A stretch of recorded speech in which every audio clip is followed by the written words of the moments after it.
أما بعد فأعوذ بالله من الشيطان الرجيم بسم الله الرحمن الرحيم سبحانك لا علم لنا إلا ما علمتنا إنك أنت العليم الحكيم رب اشرح لي صدري ويسر لي أمري واحلل عقدة من لساني يفقهوا قولي إن الله وملائكته يصلون على النبي يا أيها الذين آمنوا صلوا عليه وسلموا تسليما اللهم صل على سيدنا ومولانا محمد وعلى الجود والكرم وآله الكرام وأصحابه العظام وابنه الكريم وبارك وسلم.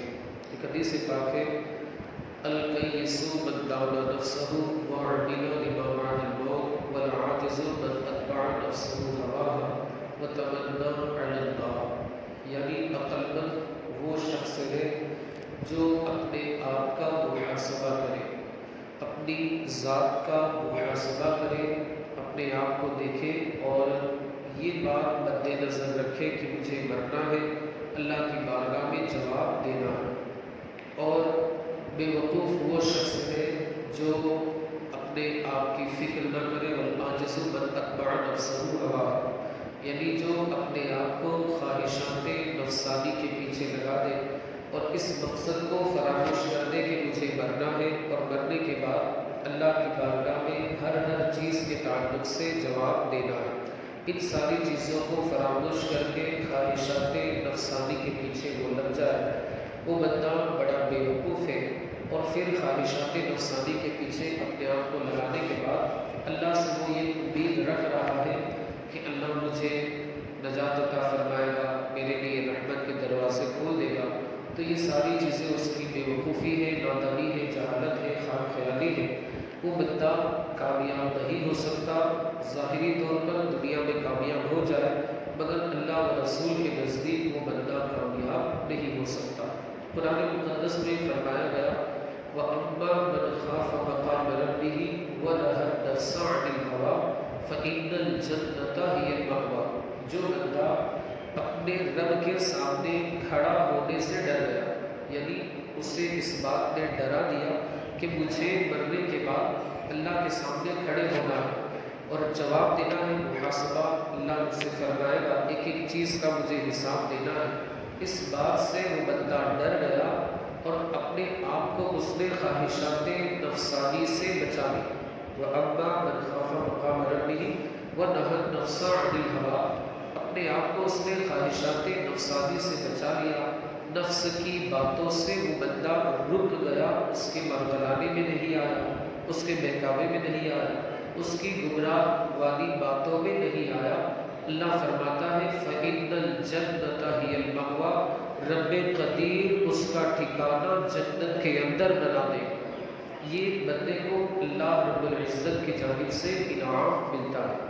تو انسان کو چاہیے کہ وہ اپنے آپ کو کنٹرول میں رکھے. نفسانی خواہش کا یہ مطلب نہیں ہے کہ وہ برے کاموں سے یعنی بدکاری وغیرہ سے رکے.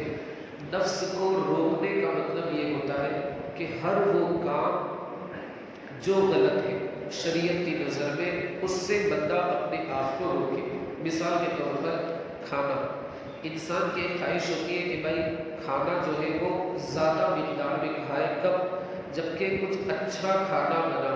مثال کے طور پر بریانی ہے، ٹکا بریانی ہے، اور اٹالین بریانی، کونگو بریانی وغیرہ وغیرہ یہ ساری چیزیں، یا پھر دو چار طریقے کی چیزیں ہیں جیسے ماشاء اللہ حضرات رکھتے اسٹارٹر.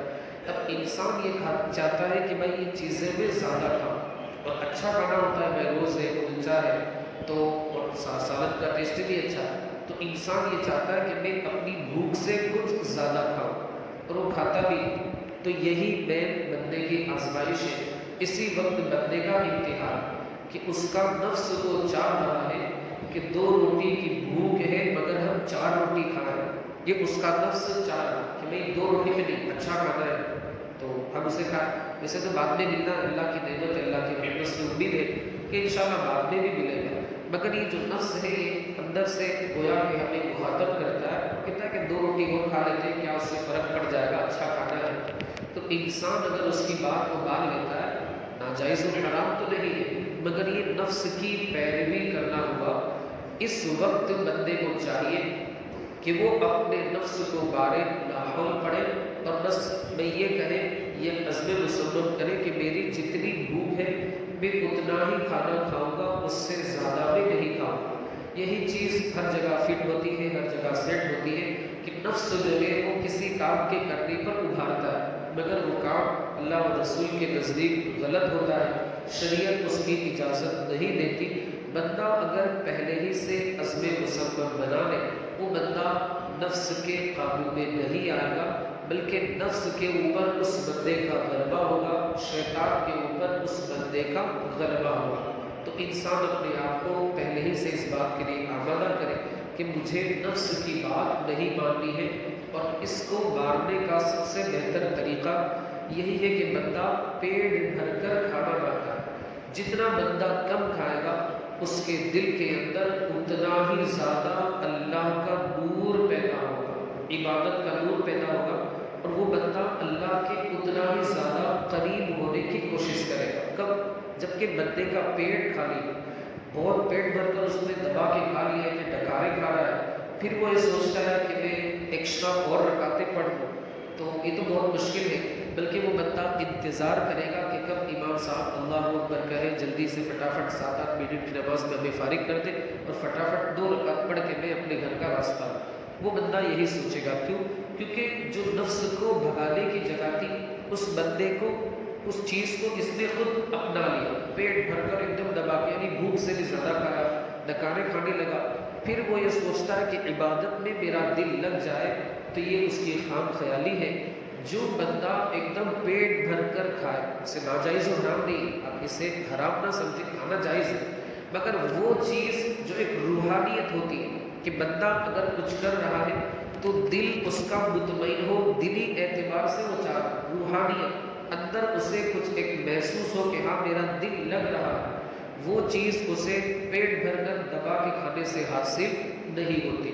تو نفس کو مارنے کا سب سے بہتر طریقہ یہ ہے کہ انسان بھوک سے کم کھائے۔ 3 روٹی کی بھوک ہے، شریعت تو یہ کہتی ہے کہ 1/3 کھانا کھائے، جیسے پیٹ کی 100% اس کو مطلب پیٹ کو چاہیے مثال کے طور پر، تو صرف اور صرف 1/3 یعنی 33% وہ بندہ کھانا کھائے، اور ایک حصہ جو ہے یعنی 33 وہ کیا ہے، سانس کے آنے جانے کی جگہ رکھے۔ یہ پیٹ اگر فری ہوگا، خالی ہوگا، سانس لینے میں بھی دقت نہیں ہوگی، لیکن اگر بندہ بہت پیٹ بھر کر کھا لے گا تو اسے سانس لینے میں بھی تھوڑی سی تکلیف ہوتی ہے۔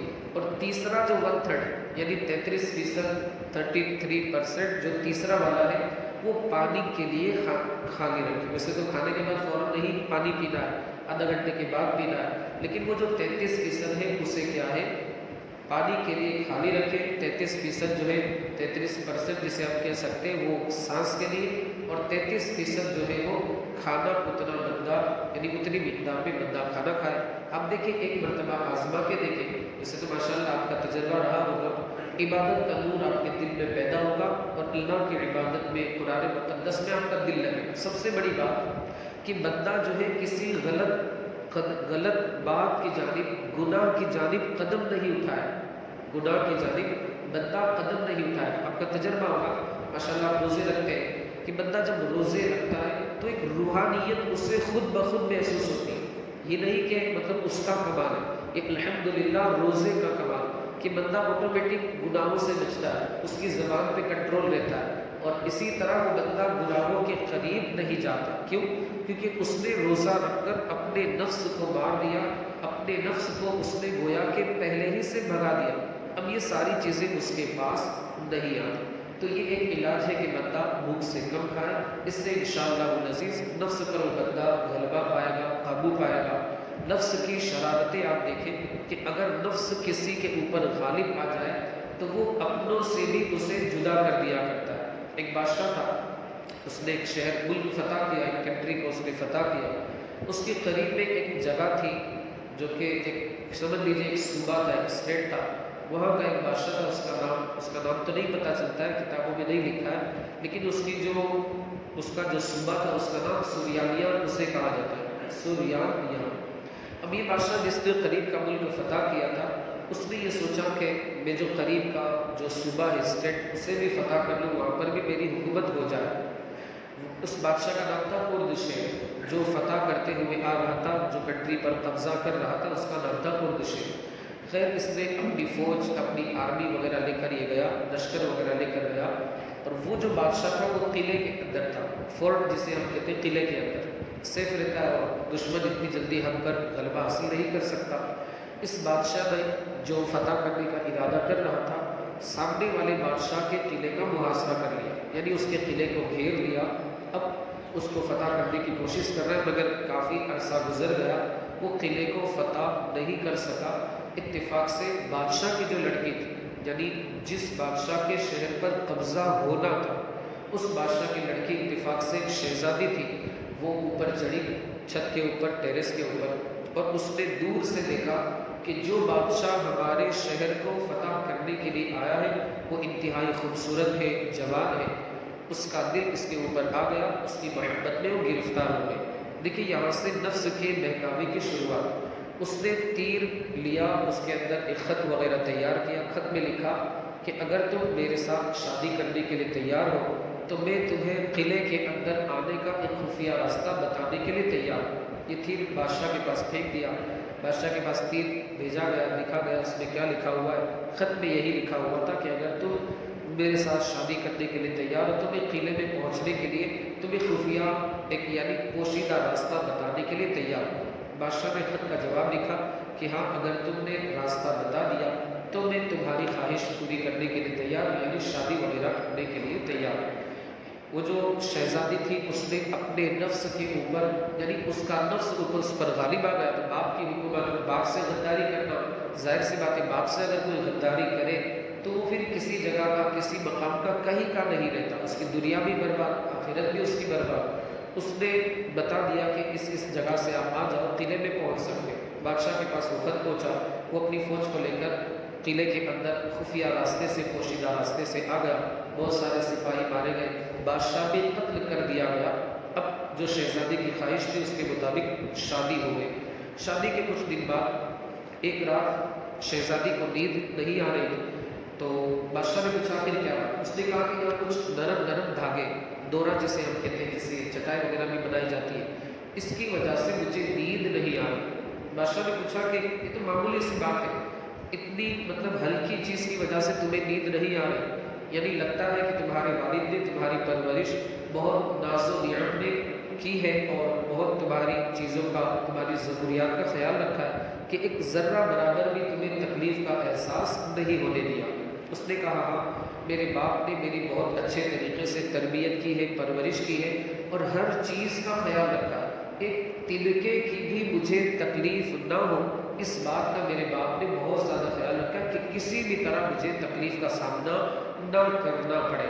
اب وہ جو بادشاہ تھا وہ سمجھ گیا کہ بھائی ظاہر سی بات ہے یہ اپنے باپ کی نہیں ہو سکتی، جس نے اسے اتنی شفقت سے پالا، مہربانی سے پالا اور اس کے آرام کا اتنا خیال رکھا کہ ایک ذرہ برابر بھی اسے تکلیف کا سامنا نہیں کرنا پڑا، اتنے ناز و نعمت نے اس کی پرورش کی۔ جب یہ اپنے باپ کی نہیں ہو سکتی تو اپنے شوہر کی، جو ایک حساب سے غیری ہے، خونی رشتہ تو ہے نہیں، یہ اپنے باپ کی نہیں ہو سکتی تو میری کیسے ہو سکتی ہے؟ اس نے اس شہزادے سے کہا کہ جب تم اپنے باپ کی نہیں ہو سکتی تو تم میرے ساتھ کیا زندگی گزارو گی؟ بادشاہ نے جلال میں آ کر اپنے سپاہیوں کو حکم دیا، اسے باہر لے جایا گیا، اس کے سر کے بالوں کو باندھا گیا اور ہاتھی کے پیروں سے باندھ کر ہاتھی کو چلایا گیا، اس کے جسم کے ٹکڑے ٹکڑے اس طریقے سے ہو جاتے۔ اس حکایت کو بیان کرنے کے بعد علماء فرماتے ہیں کہ یہاں پر آپ دیکھیں خواہشات نفسانی کو پورا کرنے کی جو شروعات ہوئی وہ کہاں سے ہوئی؟ سب سے پہلے تو غداری کرنا اپنے والد سے، پھر اپنے والد سے غداری کرنے کے بعد اسے قتل کروانا، نفس کی خواہش کو پورا کرنے کے سلسلے میں اس نے معاذ اللہ اپنے والد سے غداری کی۔ جب اس نے غداری کی تو نفس نے اسے کہیں کا نہیں چھوڑا، اس کی دنیا بھی برباد ہو گئی، اس کی آخرت بھی برباد ہو گئی، اس کی آخرت بھی تباہی کے دہانے پر پہنچ گئی۔ تو ہمیں چاہیے کہ ہم نفس کے اوپر غلبہ حاصل کرنے کی کوشش کریں، نفس کو اپنے آپ پر غالب نہ آنے دیں، بلکہ خود ہم نفس کے اوپر غالب رہے، نفس جو ہے اس کے اوپر ہمارا کنٹرول رہے، اس بات کی ہمیں کوشش کرنی چاہیے۔ کم کھانا، کم سونا، زیادہ قرآن مقدس کی تلاوت کرنا، نمازوں کی پابندی کرنا، ذکر الہی زیادہ سے زیادہ کرنا۔ بندہ جب اس طرح اللہ اکبر کہہ کے جب اس طرح جھٹکا مارتا ہے تو دل میں گویا کہ ایک نور پیدا ہوتا ہے، اور دل جو گناہوں کی بنیاد پر سیاہ ہو گیا ہے، اللہ کے نام کی برکت سے وہ سیاہی ایک نقطے کے برابر مٹ جاتی ہے۔ پھر اللہ اکبر کہتا ہے، ایک نقطے کے برابر اور مٹ جاتی ہے۔ جب بہت زیادہ کثرت سے ذکر کرتا ہے، اس کی عادت بن جاتی ہے، اللہ رب العزت اس ذکر کی برکت سے اس کے دل کو انتہائی پاک و صاف فرما دیا کرتا ہے۔ تو ذکر الہی سے بھی نفس خوشی ہوتی، نفس مغلوب ہوتا ہے۔ یہ مختصر نفس کے تعلق سے اس کی جو لالچ ہے، اس کی جو بربادی ہے، جو کس طرح انسان کو تباہ و برباد کرتا ہے، یہ مختصر سی نفس کے تعلق سے باتیں تھی، اور حدیث پاک کی روشنی میں درس تھا۔ مولا عز و جل ہمیں، آپ کو اور ساری دنیا کے خوش عقیدہ مسلمانوں کو سنت مصطفیٰ کے مطابق زندگی گزارنے کی توفیق رفیق عطا فرمائے۔ استغفر اللہ ربی من کل ذنب واتوب الیہ۔ مولا کریم کا سزا بند دروازہ میں اس وقت جو بھی درس ہوا، اس پر سب سے پہلے مجھے، بعد میں ہم تمام لوگوں کو عمل پیرا ہونے کی توفیق عطا فرما۔ اس درس کی برکتوں سے مالا مال فرما، اپنے حبیب کے فرامین پر ہمیں عمل پیرا ہونے کی توفیق عطا فرما۔ ہمارے بھائیوں نے اس درس میں شرکت کی ہے، اپنی شان کے مطابق اجر و ثواب عطا فرما۔ ان کی کمائی میں، کاروبار میں، تجارت میں، رزق حلال میں خوب سے خوب تر برکتیں عطا فرما۔ ہم سب گناہ گاروں کو پورے گھر والوں کے ساتھ زندگی میں بار بار حج بیت اللہ کی سعادتیں عطا فرما، بار بار مدینۃ الرسول کی مقبول حاضری نصیب فرما۔ جب ہمارے حق میں موت بہتر ہو تو مدینۃ الرسول میں رمضان کے مبارک مہینے میں شہادت کی موت عطا فرما۔ اللہم ربنا آتنا فی الدنیا حسنہ وفی الآخرۃ حسنہ وقنا عذاب النار، وصلی اللہ تعالی علی خیر خلقہ ونور عرشہ سیدنا و مولانا محمد وعلی آلہ واصحابہ اجمعین برحمتک یا ارحم الراحمین۔